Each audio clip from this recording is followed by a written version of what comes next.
1959년 한 남자가 기자회견장에 섭니다. 그의 얼굴에는 어떤 감정도 읽히지 않습니다. 하지만 그의 눈빛에는 짙은 피로감과 함께 마침내 모든 것을 내려놓으려는 듯한 굳은 결의가 서려 있습니다. 그는 도망치지 않았고 자신의 행동을 변명하려 애쓰지도 않았습니다. 그 대신 입을 열자마자 단 한 문장으로 미국 전체를 뒤흔들어 놓는 충격적인 고백을 합니다. 저는 퀴즈쇼의 정답을 미리 받았습니다. 이 한마디가 스피커를 통해 퍼져나가는 순간 미국 사회는 거대한 충격과 배신감에 휩싸입니다. 사람들은 그때서야 처음으로 깨닫습니다. 자신들이 매일 밤 거실에 모여 시청하던 텔레비전이 단순한 현실을 비추는 창이 아니라는 것을, 오히려 그 텔레비전 화면은 현실을 교묘하게 만들어낼 수도 있는 강력한 무대라는 불편한 진실을 말입니다. 그 남자의 이름은 찰스 링컨 벤 도렌. 당시 그는 단순한 TV 출연자가 아니었습니다. 뉴욕의 유서 깊은 명문가 출신으로 컬럼비아 대학교에 촉망받는 강사였으며, 그의 지적이고 단정한 이미지는 당시 미국인들이 열망하던 이상적인 미국인의 상징 그 자체였습니다. 사람들은 그의 박식함과 겸손함에 열광했고, 그를 통해 지식과 도덕성을 동시에 겸비한 진정한 영웅의 모습을 보았습니다. 1950년대 미국은 텔레비전이 비로소 대중화의 정점에 달하던 시기였습니다. 라디오가 가족의 유일한 오락이었던 시절을 지나 이제는 온 가족이 거실에 모여 검은 백색 브라운관 앞에 앉아 같은 화면을 보며 웃고 울던 새로운 미디어 시대가 열리고 있었습니다. 이러한 시대적 배경 속에서 퀴즈쇼는 단순한 오락 프로그램 이상의 의미를 가졌습니다. 지식이 곧 성공으로 이어진다는 미국 사회를 지탱하는 가장 강력한 신화 중 하나인 아메리칸 드림을 가장 화려하고 드라마틱하게 포장하여 시청자들에게 보여주는 완벽한 도구였던 것입니다. 그 중심에는 MBC의 인기 퀴즈쇼 21이 있었습니다. 이 프로그램은 당시 최고의 시청률을 자랑하며 전국민적인 사랑을 받았습니다. 시청자들은 퀴즈쇼의 무대가 공정하고 출제되는 질문들은 모두에게 공평하며 오직 순수한 지식과 노력으로 정답을 아는 사람만이 승리하는 것이라고 굳게 믿었습니다. 그것이 바로 정의로운 사회의 모습이라고 생각했습니다. 하지만 무대 뒤에서는 시청자들이 상상조차 할 수 없는 전혀 다른 추악한 일들이 벌어지고 있었습니다. 처음부터 이 모든 것이 거대한 음모의 일환으로 기획된 것은 아니었습니다. 모든 문제의 시작은 방송국의 가장 큰 고민거리였던 시청률이었습니다. 프로그램 제작진은 21의 첫 방송이 기대만큼 재미있지 않자 극심한 공포감에 휩싸였습니다. 참가자들이 어설프게 답을 틀리고 예상치 못한 상황이 벌어져 긴장감이 떨어지고 시청자들이 몰입할 만한 드라마틱한 요소가 부족하다면 광고 스폰서는 등을 돌릴 것이고 결국 프로그램은 폐지될 운명에 처할 것이라는 압박감이 그들을 짓눌렀습니다. 바로 그 순간 제작진은 한 가지 치명적인 유혹에 빠져들게 됩니다. 조금만 도와주자. 이 정도는 괜찮을 거야. 조금만 더 극적으로 연출하자. 시청자들이 더 좋아할 테니. 어차피 오락이잖아. 진지하게 받아들일 필요 없어. 이러한 자기 합리화 속에서 퀴즈쇼는 정정당당한 지식, 겨루기라는 본연의 경기의 틀을 벗어나 치밀하게 짜여진 각본에 따라 움직이는 한 편의 쇼로 변질되기 시작합니다. 당시 21의 챔피언은 허브 스탬펠이었습니다. 그는 풍부한 지식을 가지고 있었지만 제작진의 눈에는 TV, 화면 속에서 대중을 사로잡을 만한 영웅의 이미지에는 어딘가 부족하다고 판단되었습니다. 그의 외모나 말투가 대중적인 매력이 떨어진다고 생각한 것입니다. 그리고 제작진은 스탬펠을 대체할 새로운 얼굴을 찾아 나섰고 마침내 그들의 시선이 닿은 곳이 바로 찰스 벤 도렌이었습니다. 그의 부드러운 말투, 반듯하고 세련된 외모, 그리고 뉴욕 명문가 출신이라는 완벽한 배경은 제작진에게 시청률의 보증수표처럼 보였습니다. 제작진은 주저없이 결정을 내립니다. 스탬펠의 스토리를 끝내고 벤 도렌을 새로운 주인공으로 전면에 내세워 프로그램을 이끌어가기로 말입니다. 결과는 제작진의 예상보다 훨씬 폭발적이었습니다. 벤 도렌은 연승을 거듭하며 막대한 상금을 벌어들였고 순식간에 미국 전역을 뒤흔드는 국민적인 스타로 떠올랐습니다. 그는 대중에게 지성이 존경받는 시대의 상징이자 아이콘으로 추앙받았으며 텔레비전은 이러한 완벽한 상징을 끊임없이 반복하여 시청자들에게 팔아넘겼습니다. 그러나 문제점은 바로 그 상징이 너무나도 완벽하게 꾸며진 것이었다는 데 있었습니다. 사람들은 어느 순간부터 벤 도렌의 비정상적인 연승가도에 의심의 눈초리를 보내기 시작합니다. 정말 저렇게 모든 질문에 완벽하게 정답을 맞힐 수 있을까? 하는 의문이 고개를 들었습니다. 하지만 이러한 의심은 오래가지 않았습니다. 왜냐하면 대다수의 시청자들은 불편한 진실보다는 자신들이 믿고 싶어하는 아름다운 이야기를 쫓는 경향이 있었기 때문입니다. 그들은 벤 도렌을 통해 지식과 성공의 환상을 계속해서 보고 싶어 했습니다. 그러나 밖에서는 잠잠해 보였던 균열은 프로그램의 내부에서부터 시작되었습니다.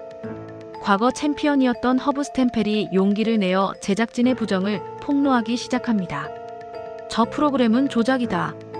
나는 제작진으로부터 정답을 미리 지시받았다. 처음 스탬펠의 주장이 나왔을 때 대중은 물론이고 언론조차 그를 믿지 않았습니다.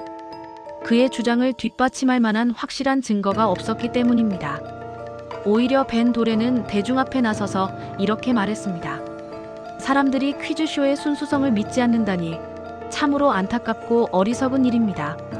그의 말은 너무나도 그럴듯하고 설득력이 있어서 사람들은 더욱더 그를 믿고 싶어 했습니다. 진실을 외면한 채 그저 환상 속에 머무르고 싶어하는 인간 본연의 심리가 작용했던 것입니다. 하지만 마침내 부인할 수 없는 결정적인 증거가 나타나게 됩니다. 또 다른 퀴즈쇼 참가자였던 제임스 스노드그래스가 자신이 방송에 출연하기 전 제작진으로부터 코칭받은 질문과 답을 상세하게 적어 등기우편으로 자기 자신에게 보내두었던 것입니다.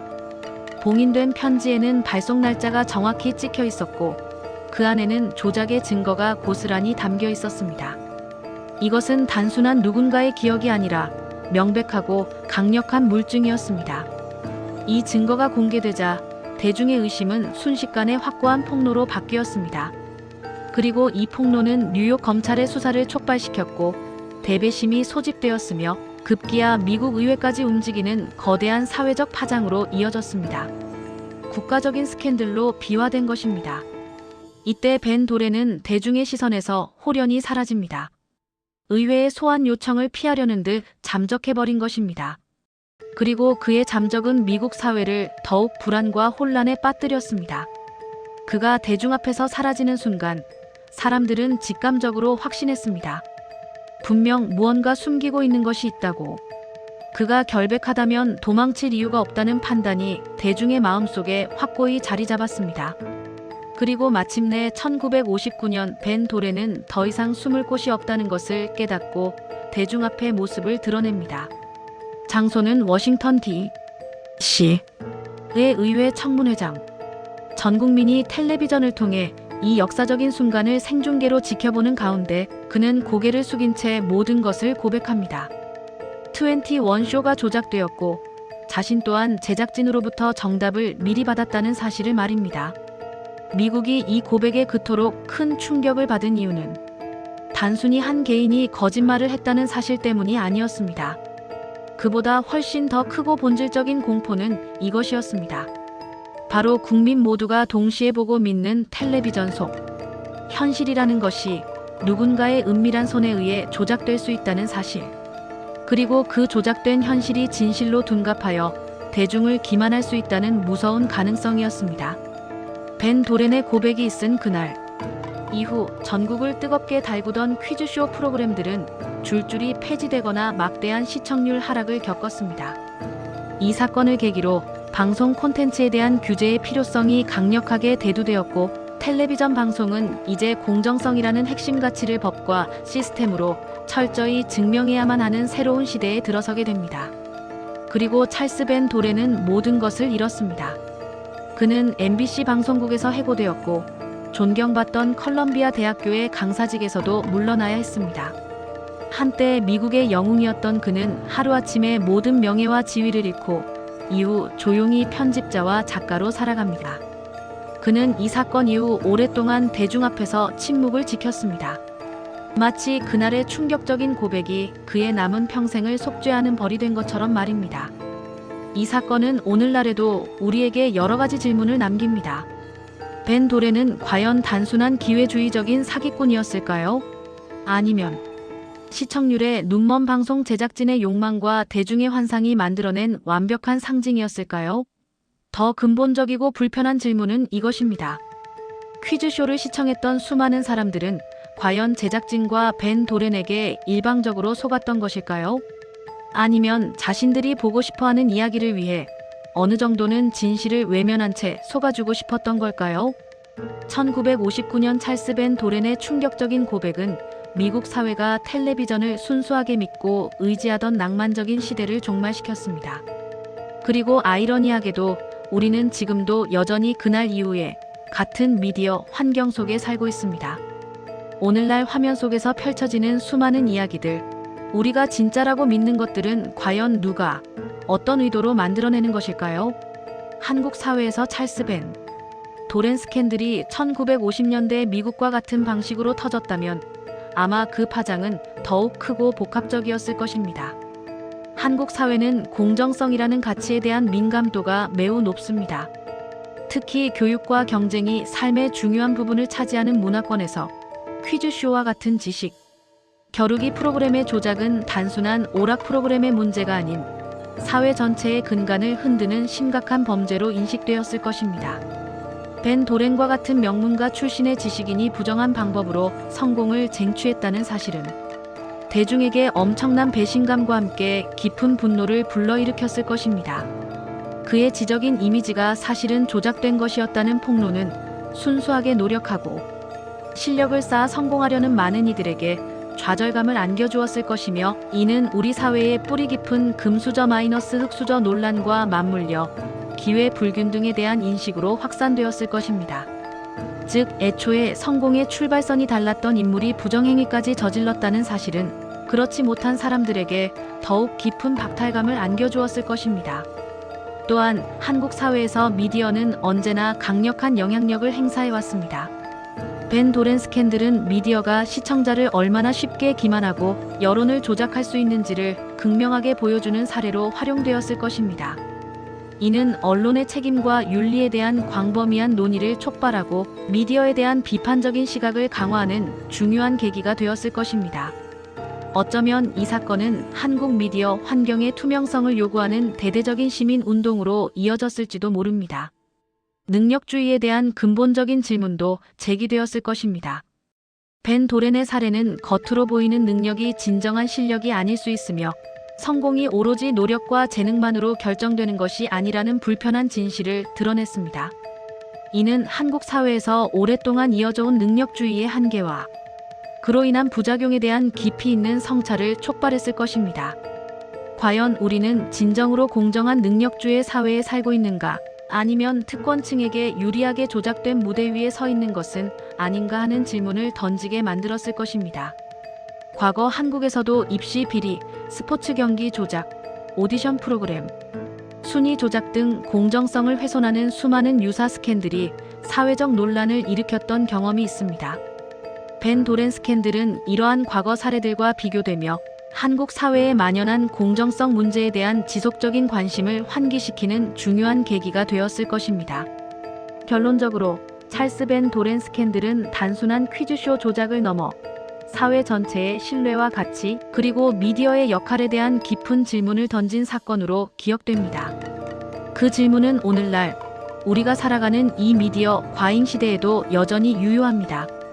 화면 속에서 우리가 보고, 듣고, 믿는 진실은 과연 어디까지가 사실이며 누가, 어떤 의도로 그 진실을 구성하는 것일까요? 그리고 우리는 또다시 편리한 환상 속에 머무르고 싶어 하는 것일까요? 아니면 불편하더라도 진실을 마주할 용기가 있는 것일까요? 1959년 그날 한 남자의 고백은 텔레비전의 순수하고 믿음직했던 시대를 영원히 끝냈고, 동시에 현대 미디어가 안고 있는 가장 근본적인 질문들을 우리에게 남겼습니다. 우리는 그 질문의 답을 여전히 찾아 헤매고 있습니다.